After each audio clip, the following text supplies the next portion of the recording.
Hey guys, Aaron with Integrity K9, and today we're working with Roxy, along with Rolo and Siggy, who are sniffing around for extra treats. But today our plan is to introduce her to place. So Roxy and her friend that came with her, Bandit, are going to be low confidence, very timid.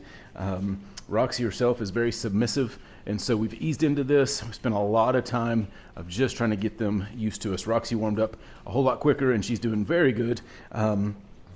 But wanted to start working on the place command with her. So the place command, and she's going to get up there. We've been working on this for a little bit today already, but Roxy, come. So place command is basically being able to tell her to get onto a surface, onto an object that preferably is elevated and has clearly defined boundaries, such as this place cot or elevated cooling mat. And what I want to do is I'm going to approach, come here, as we're learning this, as she's learning this, we're going to approach Roxy.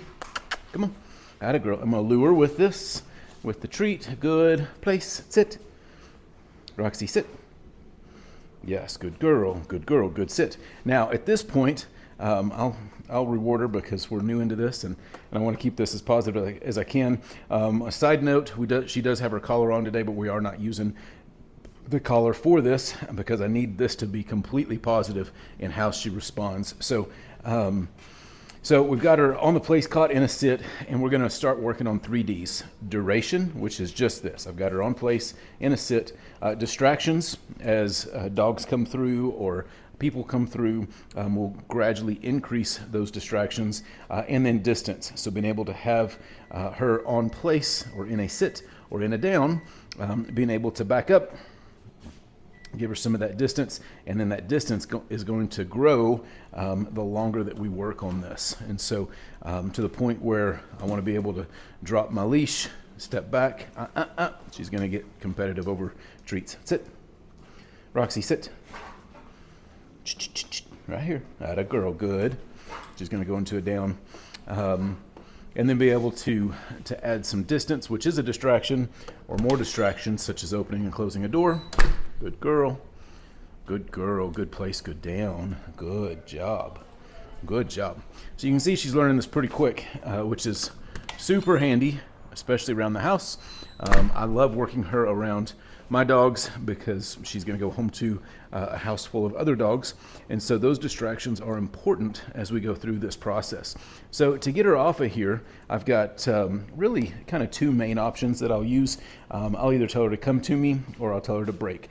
And break is going to be real exciting because I want her to think that she did a great job. So break. Good girl, yes. Rolo, you didn't do anything. You don't get any treats.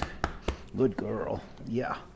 And then our repetition for today is going to be just putting her right back up there. Do a quick little walk around. Come on, Roxy. Atta girl. She's used to being on my right, so I'm kind of confusing her here, but Roxy, place. Good, all the way up. Come on, place. Come on, all the way up. There you go, good. Sit.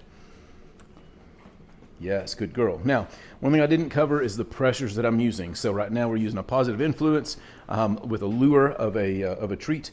Pressure could be applied with the leash and body pressure. So here, coming into, especially with a submissive dog like this, just applying some body pressure is enough to get her to back up there. So she's going to lay down.